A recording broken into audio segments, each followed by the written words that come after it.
Hello students, you are welcomed to the video lecture series of Database Management System. In this video lecture, we will learn about schedules and we will discuss various types of schedule. So in this video lecture, first we will see what is schedule, then we will discuss different types of schedule in which first one is serial schedule, complete schedule, then recoverable schedule, cascade-less schedule and strict schedule. So here we go to start our topic without wasting enough time. So first, let's discuss what is a schedule.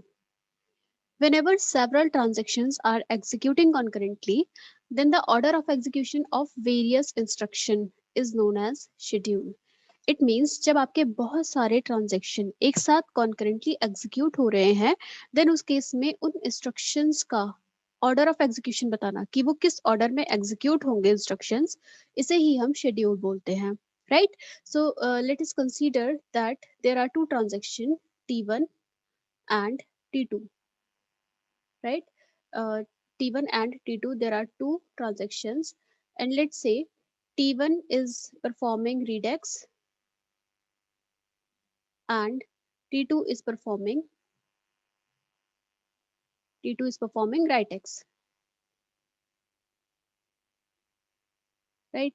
So in which order these instructions will be executed, this will be known as schedule, right? कभी कभी ऐसा हो सकता है might be T1 आपका पहले execute हो, T1 के बाद आपका T2 एग्जीक्यूट हो, राइट? या फिर हम कहें कि T2 पहले अपना काम कंप्लीट करे देन T1 के इंस्ट्रक्शन फॉलोड हो. सो किस वे में आपके ऑर्डर ऑफ इंस्ट्रक्शंस आने हैं, right? Order of execution decide करना इंस्ट्रक्शंस का, that is known as schedule. I hope that is clear to you. Now we will discuss first type of schedule, that is serial schedule. So types of schedule, there are various kind of schedule, right? In which first one is serial schedule. So let's discuss serial schedule. So if we talk about serial schedule, so we'll discuss it with an example. Let's consider there are two transactions T1 and T2, right? T1 and T2 are two transactions, and T1 performs read A and then it is incrementing the value of A by 50 and then it is making the changes. It means it will write the value of A after the updation. And let's say what is T2 doing? T2 is reading A and then it is incrementing the value of A by 100 and then it is writing A, right? So now serial schedule कहता है कि जो instructions है, right, वो interleave नहीं होंगे. Interleave का मतलब है कि दोनों ऑपरेशन एक साथ नहीं होंगे. आइदर सबसे पहले T1 एग्जीक्यूट करे, T1 का इंस्ट्रक्शन कंप्लीट हो जाए, या फिर उसके बाद T2 फॉलो हो, या फिर पहले T1 एग्जीक्यूट हो देन उसके बाद T1 फॉलो हो. सो सीरियल शेड्यूल कहता है कि transaction will be executed in a serial manner, right? So हमने यहाँ पे कंसीडर किया initial value of A is 100, right? हमने कंसीडर किया है कि इनिशियल वैल्यू जो है हमारी ए की वो 100 है. Now there may be two choices, we have two choices. Either first of all T1 is followed by T2, right?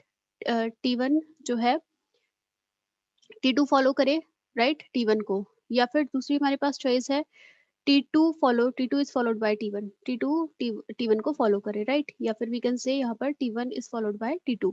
सो हमारे पास ये दो चॉइसेस है, T1 पहले हो, T2 बाद में हो, या फिर T2 पहले एग्जीक्यूट हो, T1 बाद में एग्जीक्यूट हो.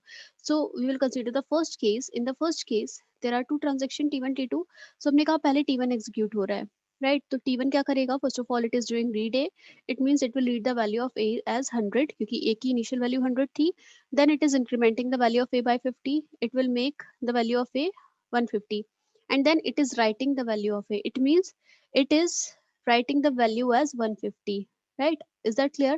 Now अगर T1 के बाद T2 आ रहा है क्योंकि A की वैल्यू अब अपडेट हो चुकी है, अब T2 जब एग्जीक्यूट होना शुरू होगा, so it will take the value of A, it will read the value of A जो कि आपके T1 ने अपडेट किया है. T1 ने 150 कर दिया है, सो T2 इसे 150 रीड करेगा.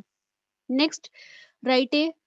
It will increment the value of 100, value of A by 100. So it will make A equal to 250 and it is writing 250, right? So in this case, A की जो final value आ रही है वो 250 आ रही है.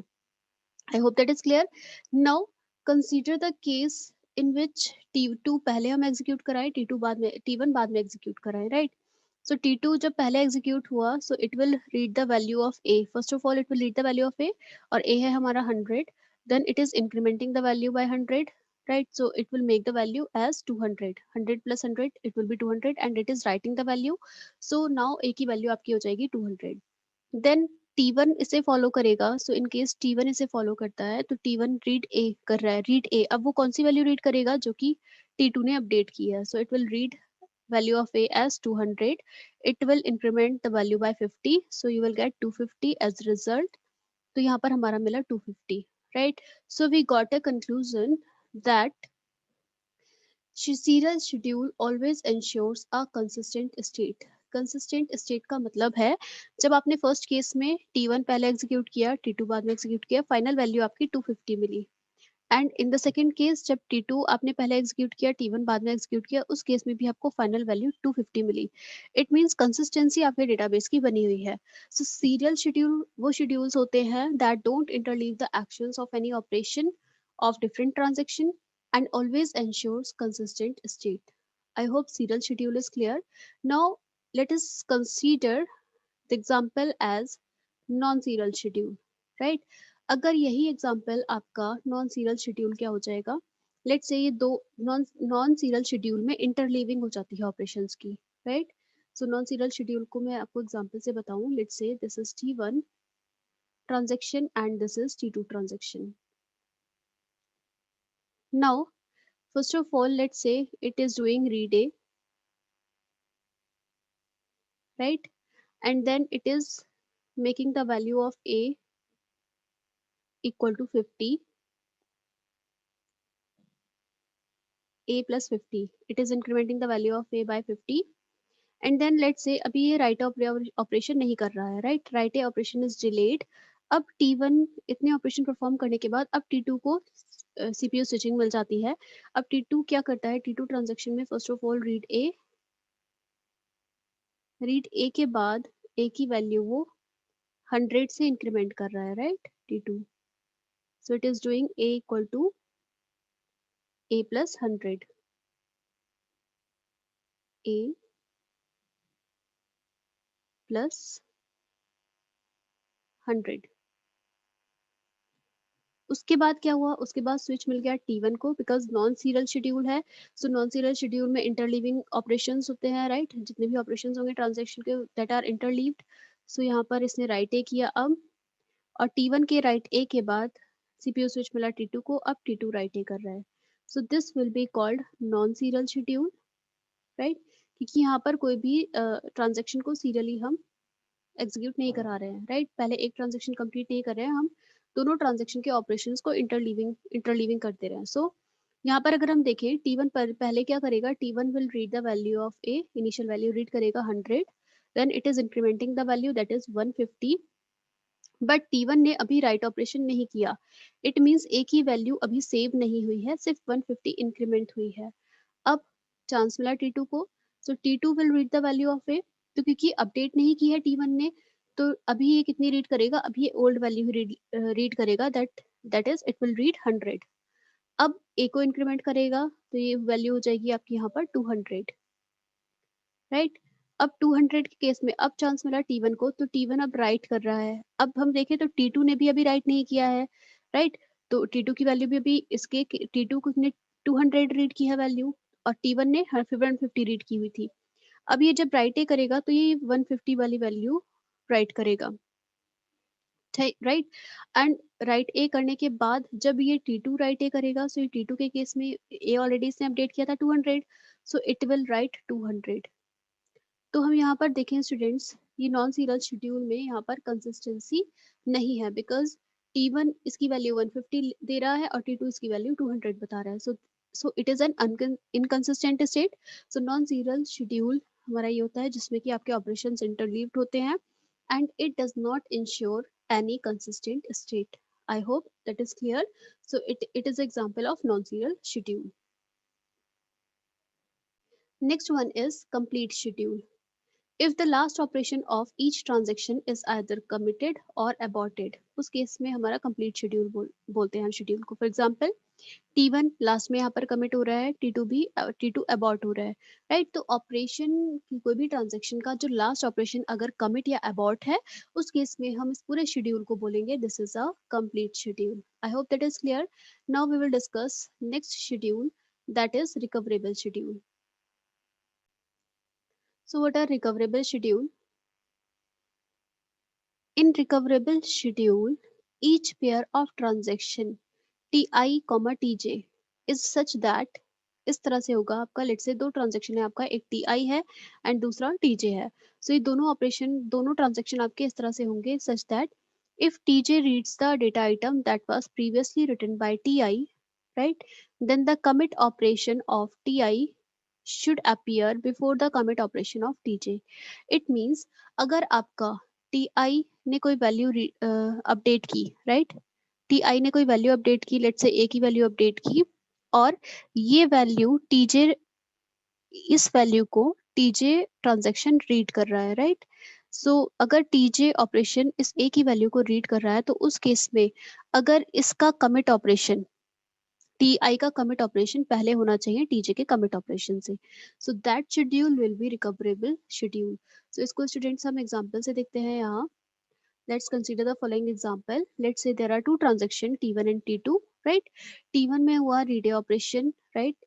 फिर इसने A को इंक्रीमेंट किया 50 से and then it is writing the value of A. अब इसके बाद मिला चांस T2 को, T2 क्या कर रहा है, read A, तो ये कौन सी वैल्यू रीड करेगा जो कि T1 ने अपडेट किया। It means let's say initial value आपकी 100 है, तो T2 रीड करेगा 150, राइट, क्योंकि 100 में 150 ऐड हो चुका है, राइट ए हो चुकी है, so it will read 150 and then it will increment the value of A and then it will make it 200, right. So यहाँ पर 250 हो जाएगी वैल्यू, क्योंकि 150 में 100 ऐड कर रहे हैं, right, it will be 250। Now let's say अब आपका ऑपरेशन T1 के एग्जीक्यूट होने लगे एंड T1 ने रीड भी किया, एक नेक्स्ट नेक्स्ट डेटा आइटम को रीड किया, देन इसे राइट किया। अब लेट्स से यहाँ पर ये कमिट हो रहा है, राइट, बट कमिट होने से पहले हम कंसीडर करें, कमिट होने से पहले ही यहाँ पर फेलियर आया, राइट, फेलियर एग्जिस्ट हुआ, तो फेलियर होने पर, फेलियर होने के केस में क्या होगा, एटॉमिसिटी प्रॉपर्टी कहती है कि आपका transaction should be roll back और ट्रांजेक्शन शुड बी अबॉर्टेड। सो अगर ये यहाँ पर हम रोल बैक कर देते हैं, राइट, हम यहाँ पर रोल बैक कर देते हैं, तो उस केस में क्या होगा, आपकी जो वैल्यू है, अब ये वैल्यू दोबारा से अपडेट होगी, बट अगर ये वैल्यू दोबारा अपडेट होती है तो ट्रांजेक्शन T2 को कैसे पता चलेगा कि वैल्यू दोबारा अपडेट हुई है, राइट। सो हमें उस केस में, क्योंकि ये वैल्यू जो अपडेट कर रहा है, ये रीड कौन कर रहा है, T2, सो उस केस में हमें T2 को भी रोल बैक इजीली हम कर सकते हैं, राइट। तो जब तक इट मींस ये तब तक अगर कहीं पे भी फेलियर होती है और ये रोल बैक हो रहा है, तो उस केस में T2 हमेशा रोल बैक होना चाहिए, राइट। तो T2 की कंसिस्टेंसी, या हम कहें कि हमारा ये शेड्यूल कब करेक्ट रिजल्ट देगा, जब Ti पहले कमिट हो। इट मींस Ti पहले सारे रिजल्ट परमानेंटली स्टोर कर दे एंड Ti के सक्सेसफुल कमिट होने के बाद ही ये T2 कमिट हो, right. So commit operation of T1 will take place before the commit operation of T2, right? So this type of schedule will be called recoverable schedule. I hope that is clear to you now, students. Now we will discuss next schedule, that is cascadeless schedule, right? But before understanding what is cascadeless schedule, we have to learn the concept of cascading rollback, right? Cascading rollback कहता है कि let's say आपका T1, T2, T3, इस example से समझिए what is cascading rollback. T1, T2, T3 हमारे पास तीन transaction है। T1 is T1 is doing read A write A, T2 is doing read A write A, and T3 is doing read A write A, right. So यहाँ पर क्या है कि अगर आपका जो T1 ने लिखी वैल्यू ए की वो T2 रीड कर रहा है, राइट, और T2 जो अपडेट कर रहा है वो T3 रीड कर रहा है। सो अगर इस केस में T1 में कोई भी फेलियर होती है और T1 रोल बैक करता है, राइट, सो सारे ही ट्रांजेक्शन को रोल बैक करना पड़ता है, राइट। T2 भी रोल बैक करेगा, T3 भी रोल बैक करेगा। तो इस केस में हम बोलते हैं कि this is cascading roll back, कि किसी भी एक ट्रांजेक्शन के रोल बैक होने पर, इन केस इफ सारे ट्रांजेक्शन आपके रोल बैक हो जाते हैं, then we say that it is cascading rollback. Now we will discuss what is cascadeless schedule. So In cascadeless schedule, each pair of transaction Ti Tj is such that Tj reads a data item written by Ti, then the commit operation of Ti should appear before the read operation of Tj. It means commit operation जो Ti का होगा वो Tj के read करने से पहले हो जाए, right? तो हम यहाँ पर cascadeless schedule का एग्जांपल देख लेते हैं। यहाँ पर जैसे कि हम देख रहे हैं cascading rollback क्यों हो रहा था, क्योंकि यहाँ पर commit operation इसके read करने के बाद में हो रहा है।